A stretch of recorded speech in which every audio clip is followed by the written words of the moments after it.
నమస్తే. నమస్తే. హలో. బాగున్నారా? బాగున్నారు. మీరెలా ఉన్నారు? బాగున్నా. మనం ఆఫ్టర్ శశి శశితో దగ్గర దగ్గర ఒక 3-4 ఇయర్స్ అయిపోయింది. అవును.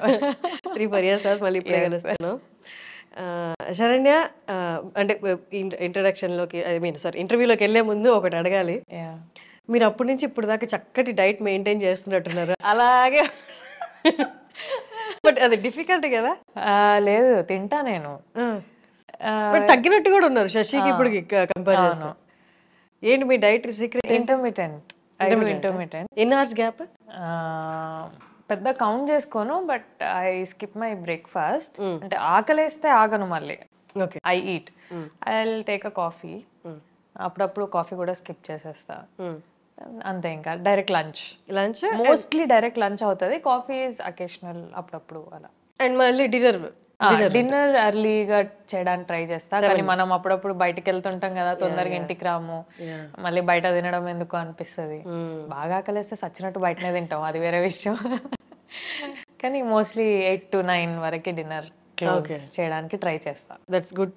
యాక్చువల్లీ మనకున్న అంటే ఇప్పుడు యాక్టివ్ లైఫ్ తీసుకుంటే 6 to 6 అనేది యాక్చువల్ స్కెడ్యూల్. బట్ అది ఎప్పుడు దాంట్లోనే జరుగుతుందా అనేది అవ్వదు.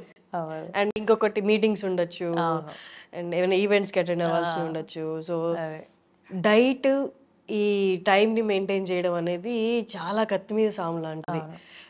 తినాలనుకున్న టైం ఫుడ్ దొరకపోవచ్చు, లేకపోతే ఎక్కువ దొరికేయచ్చు. ఈవెంట్ మన ముందే ఇంత ఫుడ్ ఉండొచ్చు. అట్లా దొరికినప్పుడు అసలు కాంప్రమైజ్ అవ్వను, చంపుకొని నేను తినేస్తా.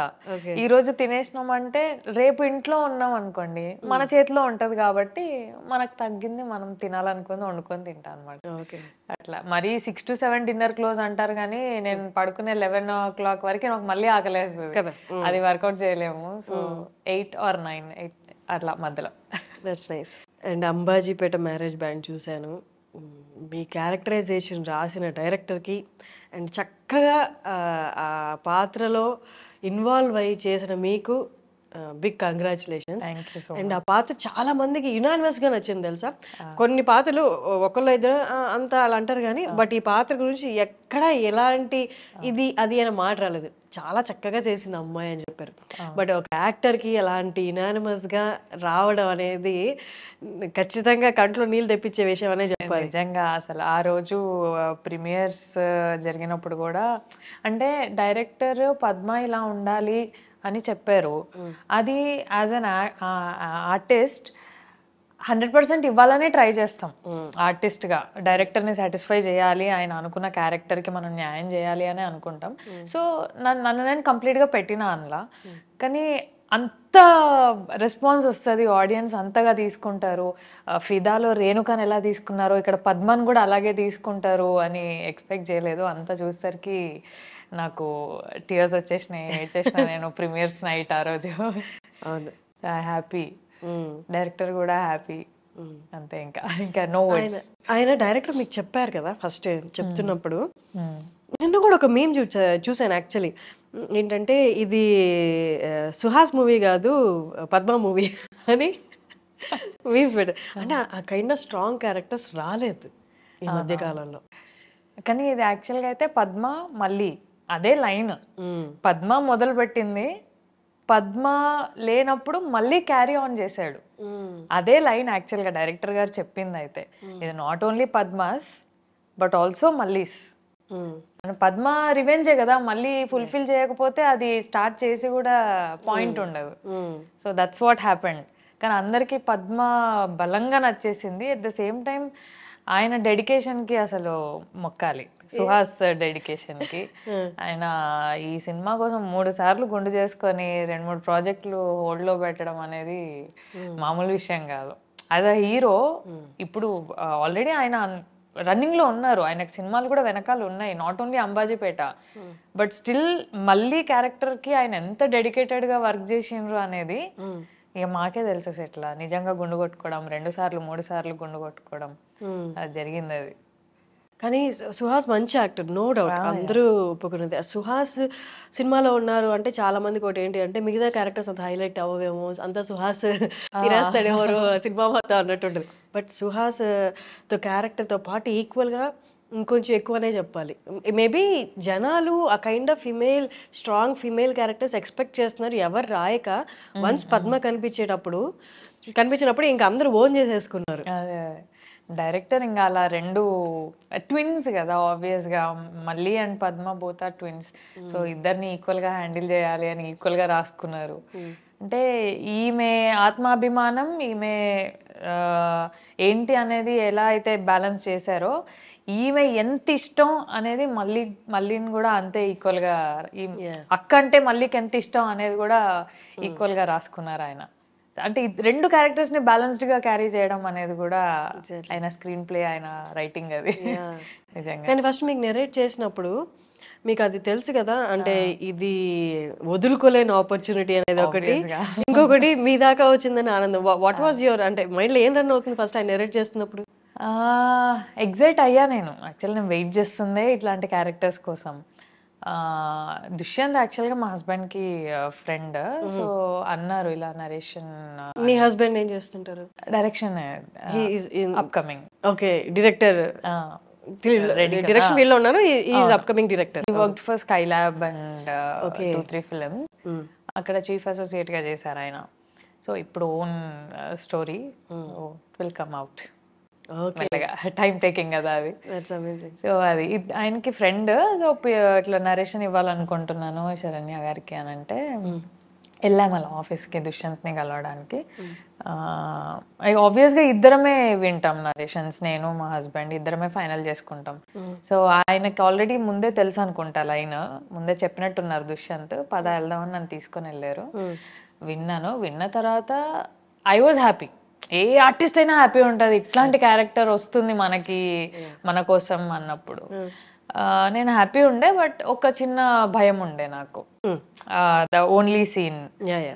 సో అక్కడ కొంచెం ఆలోచించాను, బట్ మాకు చెప్పింది దానికి న్యాయం చేశారు డైరెక్టర్ అంతే. అవును, ద ఓన్లీ సీన్ మనం ఒక్కసారి మాట్లాడుకుందాం దాని గురించి.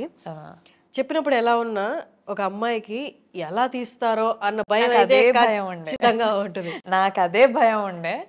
బట్ ఓన్లీ సీన్ అంటే అందులో ఒక సీన్ ఉంటుంది అనమాట మూవీలో. విలన్ వచ్చి తనని వివస్త్రం చేస్తాడనమాట. అది చాలా చక్కగా చూపించారు. ఎక్కడ మనకి ఎలాంటి అంటే చూడడానికి ఇబ్బందికరంగా ఎక్కడా అనిపించదు, చాలా చక్కగా చూపించారు. మూవీ చూసిన వాళ్ళకి తెలిసి ఉంటుంది, మూవీ చూడబోయే వాళ్ళకి కూడా చెప్తున్నాను. Please carry on. సో అది విన్నప్పుడు నేను డైరెక్టర్ని దుష్యంత్ని ఒకటే అడిగాను, ఎలా తీయాలనుకుంటున్నారు ఇది అని. సో ఆయన థాట్ ప్రాసెస్ ఆయన చెప్పారు. చెప్పడం వరకు ఓకే, తీసిన తర్వాత మనం చూసినట్టే ఆడియన్స్ కూడా చూడాలి అని లేదు. నాకు ఆ భయం ఉండింది అనమాట, ఎలా ప్రొజెక్ట్ అవుతుందో అని. మనం చాలా చూస్తున్నాం కదా, ఇక్కడ మనకి మాట్లాడుకుంటుంది ఒకలాగా ఉంటుంది, అది తీసి జనాలకి పోర్ట్రే అవ్వడం ఇంకోలాగా పోర్ట్రే అవుతుంది. సో అట్లా అవుతుందేమో అని భయపడ్డా. అండ్ మా హస్బెండ్ కి కూడా అడిగాను, నేను ఓకే అంటున్నాను, ఓకేనా ఇది నిజంగానే అది అని. ఓకే, దుష్యంత్ దాన్ని అలా ఎలా తీయాలి అనే క్లారిటీ దుష్యంత్కు ఉన్నప్పుడు నువ్వెందుకు భయపడుతున్నావు అని he supported me in this. ఆయన ఈ సీన్కి నన్ను సపోర్ట్ చేయకపోతే అసలు నేను ఈ ప్రాజెక్ట్ ఏమో, లేదంటే దుష్యంత్ అసలు ఆ సీన్ తీసేవాడు కాదేమో, ఏమో ఐ డోంట్ నో, ఏమయ్యేదో తెలీదు. సో ఆ థాట్స్ రాలేదు కాబట్టి ఈ రోజు ఆ సీన్, ఆ సినిమా, నేను ఇలా ఉన్నాం. అండ్ ఇంకొకటి, మీ హస్బెండ్ కూడా ఈ ఫీల్డ్ లోనే ఉండడం, అండ్ ఆయనకు తెలుసు ఎవరేంటి అనేది, కాబట్టి ఆ సీన్ ఇంపార్టెన్స్ కూడా ఆయనకు తెలిసి ఉంటుంది. ఆ సీన్ జరగకపోతే అసలు సినిమాలో ఆ లీప్ అనేది వచ్చేది కాదు. అవును. అండ్ మీరు కొట్టినప్పుడు కూడా ఆయనకు క్లారిటీ ఉంది, జనాలు అబ్బా కొట్టిందిరా ఫైనల్లీ అన్న ఫీల్ రాదు ఆ సీన్ జరగకపోతే. అవును. సో ఆయనకు ఆ క్లారిటీ ఉంది కాబట్టి నేను ఓకే. నాకు ఎండ్ ఆఫ్ ద డే నాకు మా husband word important. So he pushed me forward, నేను వెళ్ళిపోయా. ఇంకా అలా అయిపోయింది మొత్తం. ఇంకా దుష్యంత్ని నమ్ముకొని దుష్యంత్ మీద పెట్టేసి okay what ever you say I will do it. అది నీట్గా వస్తుంది లేదు అనేది అది ఇంకా నీ బాధ్యత, నీట్గా రావాలి. రిలీజ్ అయ్యే వరకు I haven't watched whole film. ప్రీమియర్సే నేను చూడడం, కంప్లీట్ ఫిలిం నేను చూడను బేసిక్గా. డబ్బింగ్ వరకు కూడా అలా స్క్రోల్ చేస్తుంటే నా డైలాగ్ పోర్షన్ పెట్టండి చాలు, నాకు మొత్తం చూపించొద్దు అని చెప్తా అనమాట. సో అప్పుడే చూడడము, కేమ్ అవుట్ వెల్. ఎవరు కూడా దాన్ని వేరే రకంగా నెగటివ్గా వల్గర్గా చూడడం జరగలేదు. I was happy. I thanked him a lot దుష్యంత్కి. సాటిస్ఫై అయిపోయాను నేను ఇంకా అంతే. అండ్ అది ఎక్కడ డిస్కషన్స్ లో కూడా లేదు. మనం ఇప్పుడు ఏదో ఇంటర్వ్యూలో మాట్లాడాలి కాబట్టి మాట్లాడుతున్నాం కానీ బయట ఎవరికి డిస్కషన్ లేదు. ఇంకా డిస్కషన్ అంటే ఏముందంటే మీరు కొట్టడం, పోలీస్ స్టేషన్ లో కొట్టడం, ఎగ్జాక్ట్లీ అవును, మిమ్మల్ని చంపేసే సీన్, ఇవి డిస్కషన్ లో వచ్చాయి. బట్ వాట్ హ్యాపెండ్ ఈజ్ కొన్ని ఉన్నాయి channels like thumbnails and all, అవి కొంచెం నేను నగ్నంగా చేయడానికి కారణం ఇది అని ఇలా కొంచెం పోర్ట్రే చేసి రాస్తున్నారు. ఇన్ఫాక్ట్ వీడియో ఓపెన్ చేస్తే అందులో ఏం ఉండదు, కానీ ఆ థంబ్నెయిల్ ఏమవుతుందంటే చూసే ఆడియన్స్ కి వ్యూ మారిపోతుంది. అదే సంథింగ్ ఏదో ఉందిరా ఇంట్లో మసాలా అనే ఫీలింగ్ తీసుకొస్తుంది. సో అది కొంచెం బాధేసింది. సినిమాలో అలా చేసిన దానికి కూడా నెవర్ ఫెల్ట్ బ్యాడ్. అక్కడ ఏం లేదు, అరే నీట్ గా ఉందిరా అది. నాకే సెకండ్ థాట్ అనేది రాలేదు. మీరు మనుషులకి ఇన్ఫినిటీ థాట్స్ క్రియేట్ చేసి రాస్తున్నారు అక్కడ థంబ్నెయిల్స్ లో. అది కొంచెం బాధేసింది. కానీ ఈ డిస్కషన్ కూడా వచ్చింది నాకు మా హస్బెండ్ మాత్రం, లైట్ తీసుకో, ఇలాంటివి చాలా ఉంటాయి, వదిలేసేయు అన్నారు. ఎన్నని రిపోర్ట్ కొడతాం అలాంటివి, 1-2 ఓపెన్ చేస్తే చాలా అనవసరంగా ఓపెన్ చేసిన అన్న ఫీలింగ్ వచ్చింది నాకు. అది ఓపెన్ చేసేంత వరకు బాగానే ఉన్నది, ఎందుకు ఓపెన్ చేసినారా గూగుల్ అనిపించింది నాకు.